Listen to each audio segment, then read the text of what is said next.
اللبس. إحنا طبعًا لمّا كان عندنا 13، 14 سَنة، بدأنا كده نكبر وماماتنا فرحانين بينا، ويبتدوا يجيبوا لنا بقى مش عارفة فستان شكله إيه، وجزمة شكلها إيه، وإحنا بنلبس. إحنا ما نقدرش نعمل ده دلوقتي. هُم ينقّوا وإحنا نوافق. تقولي لي البنت شكلها مبهدل، معلش ما يجراش حاجة، سيبيها تلبس زي زمايلها، هي الوحيدة اللي مبهدلة والّا كل المدرسة مبهدلة؟ ما هو ده المجتمع الcasual. يعني اللبس الcasual أول ما بقى في مصر بدأ يبقى trend، كان ناس كتير جدًا بيقولوا عليه لبس البهدلة، بس هو ده كان الtrend. والنهارده بقينا إحنا اللي كنا بنقول عليه لبس بهدلة بنلبسه عادي. فهي النهارده رايحة تشتري هدوم، أنتِ شايفة إن اللبس ده البنطلون ده عليها واسع وعبيط، هي عايزة تجيبه، تجيبه، إيه المشكلة؟ الخسارة فين؟ لازم دايمًا الاعتراض توزنوا فيه الخسارة فين. الخسارة إيه؟ يعني أنتِ كل اللي قلقانة منه إن حد يقول بنت فلانة ماشية ببنطلون مبهدل؟ دي الخسارة اللي أنتِ خايفة منها؟ وهي النهارده مش مستنية العريس يعني، ولو مستنية العريس ما هي برضه خدوا بالكم إن العريس كمان فكره اتغيّر، العريس كمان فكره اتغيّر. العريس مش عريس زمان، اللي هو عايز يشوف سندريلا داخلة عليه، لا، لا، لا خالص، هو مش ده العريس، العريس بتاع النهارده واحد تاني. فلو أنتِ أصرّيتِ إن تخلّي بنتِك عكس المجتمع، هي مش هتقرّب لِك. كلامي مش معناه نهائي على فكرة إن لا إحنا نتجاهل البروتوكول أو الإتيكيت أو الشياكة، لا، لا خالص. كلامي معناه إن في الفترة بتاعة المراهقة دي، عشان تقدري توصلي بعد كده للي أنتِ عاوزاه، وتقدري تعرّفي بنتِك إيه المضبوط، ادّيها إحساس إنِّك موافقة تمشي على ذوقها.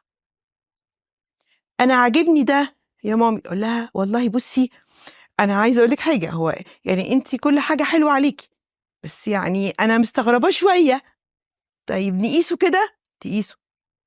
ها رأيِك إيه؟ اوعي تقولي أنتِ رأيِك قبلها.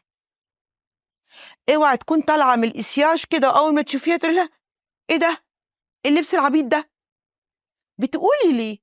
ما يمكن هي طالعة من الإسياش فرحانة أوي، شايفة نفسها يعني شيك على الآخر، كده كسرتِ البنت. هتقولي لي يعني أنا ما ليش رأي؟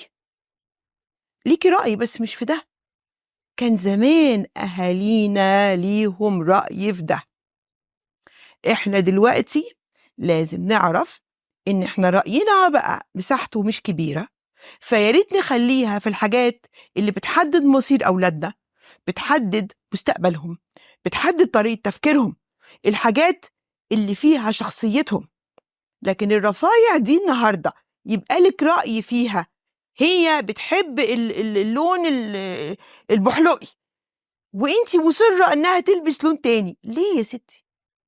أصله بيغمّقها، ما يغمّقها، أصله مش حلو عليها، مش حلو عليها، أنتِ شايفاه مش حلو عليها، سيبيها هي، سيبيها تشوف نَفْسها، لإن رأي صحابها بتزعلوا وبتقولوا رأي صحابها أهَم من رأيي عندها، أيوه، عارفة ليه؟ عشان أصحابها بيسمعوها، وأصحابها بيفكّروا زيّها، أنتِ مش عايزة تفكّري زي بنتِك، خدتِ بنتِك ورُحتِ معاها عند كوافير. ده شيء جميل ومشاركة، بس مش معناها إنها لازم تحُط لون المانيكير اللي أنتِ عايزاه، لأ، هي ما تاخديهاش، هي رايحة للكوافير عايزة تحس وهي في سِن مراهقة إنها بتختار، اختارت لون، إيه رأيِك في اللون ده؟ مش هابُص كده أقول لها إيه ده؟ افرضي مش عاجبِك، قولي لها حلو، وشوفي حاجات تانية يمكن يعجبِك. لو حطيته وطلع وِحِش أوي، اوعي تقولي لها ما أنا قُلت لِك ما نحطّوش. بتلومي على إيه؟ على كوش مانيكير اتحط وكان بايظ؟ شوية أسيتون هيشيلوه. على تَمَن المانيكير عند كوافير، هو ده اللي هتخسريه؟ لكن لو أنتِ قعدتِ تقولي لها أنا قُلت لِك، وأنا قُلت لِك، وأنا قُلت لِك، هتبطّل تاخد رأيِك.